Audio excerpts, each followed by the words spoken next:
Danny Williams. Mae Griffiths yn y canol sall cael ei greisiad I fewn, mae'n llwyddo I wneud hynny'n gampus. A'r cliriad amddiffynol gan Baines, y golwr yn ei gwylio i'r oll ffordd Jones ac yn allan gan Cadwaladr Keach. Brackley.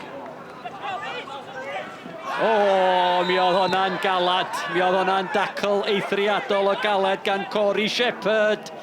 Melyn ydi lliw y cerdyn. A cherdyn Melyn. Wel yn ffodus I Corey Shepherd, a honna di gallu bod yn goch yn digon hawdd. Rob Hughes. Mae gen I fo dafliad hir I gyfeiriad I Chief Oaks, a mae yn y Cadwaladr! Hosid ar wyneb y ddeiar.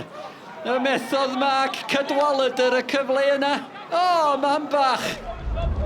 Ras rhwng Nash a Griffiths. Jones ar cliriad. Rhys. Keach. Yr adlamiad yn disgyn I Jones yn ffodus. Dyma Hughes. Rob Hughes! Yna chi arbediad gwych gan Turner.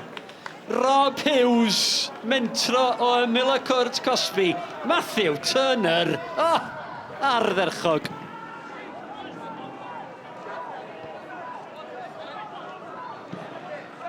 Harwood, tynnu lygad oddi ar y bel, dyna Danny Williams rownd y gornel at Fawcett at yr ochr bella I gefn y rwyd ag unwaith eto reilydd Jack Wilson. Fo sgoriodd y gol gampus fuddigol yn erbyn y bal ar penwythnos dwytha, a Jack Wilson unwaith eto yn rhoi Hwlffordd ar y blaen oddi cartra. Rhys I fyny. Brackley.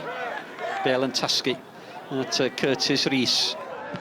Williams, edrych am Wilson unwaith eto. Wilson doedd o ddim yn camsau fe Jack Wilson.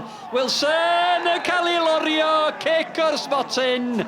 Ben Lockley yn cam amseru'r dacl. A Jack Wilson, mi gafodd o'i faclu. Williams yn herio Jones, dim problem o gwbl.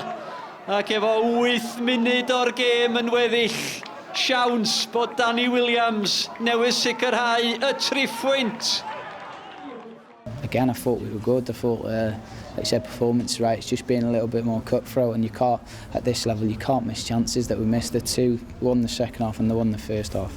They're givens like I'd expect my son to score them. So yeah, it's disappointing, but yeah, we stick together and have to go again. To be fair, I think we ruled our luck first half. We should have most probably come in 1, maybe 2-0 down, I felt. They had good chances, but the object today was to stay in the game. We knew, obviously, Fflint, the sort of times they looked to concede goals, which is obviously latter part, and that was the game changer for us. When we tactically changed it, it paid off for us, and Jack being Jack, to be fair, earned his bread.